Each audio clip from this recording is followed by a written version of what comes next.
I'm Judy Kettler, the author of Sew Retro, A Stylish History of a Sewing Revolution, plus 25 vintage-inspired projects for the modern girl. Sew Retro is a fun combination of sewing history and retro-inspired sewing projects. It's grounded in real research, but the narrative is fun and readable, and the projects all have modern appeal and are accessible for beginning sewers. I really wrote Sew Retro because it was a clever way for me to combine my love of sewing and all things vintage with my interest in women's history.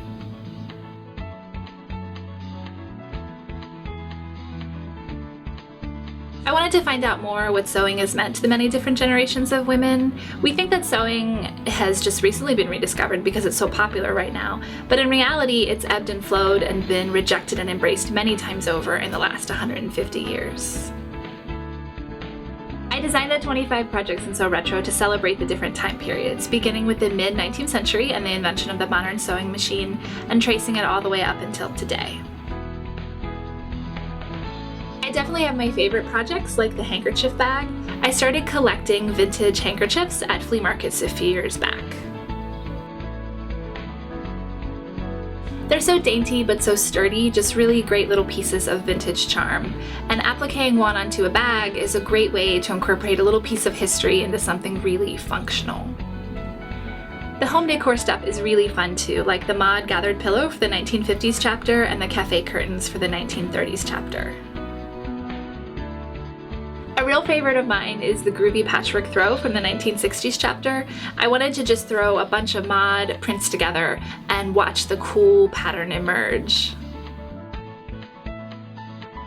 Simple patchwork projects like this are really easy to make, and they bring great vintage charm and a really lovely handmade found feel to your space.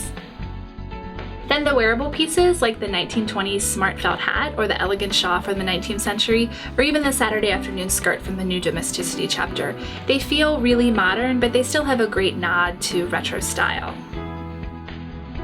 And of course there are aprons, because I couldn't do a retro sewing book without them. There's a really cute flapper apron for the 1920s chapter, and an adorable hostess apron for the 1950s chapter.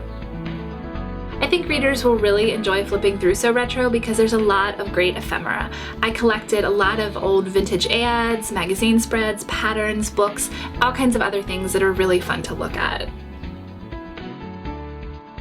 The Q&As with designers like Amy Butler and Bets White offer really great inspiration.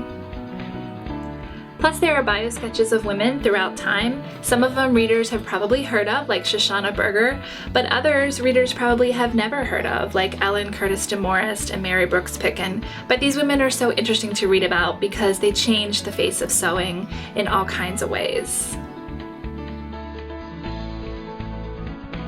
The journey that sewing has made over the last 150 years is really inspiring, and I know that modern sewers will love reading about it and making projects that celebrate it.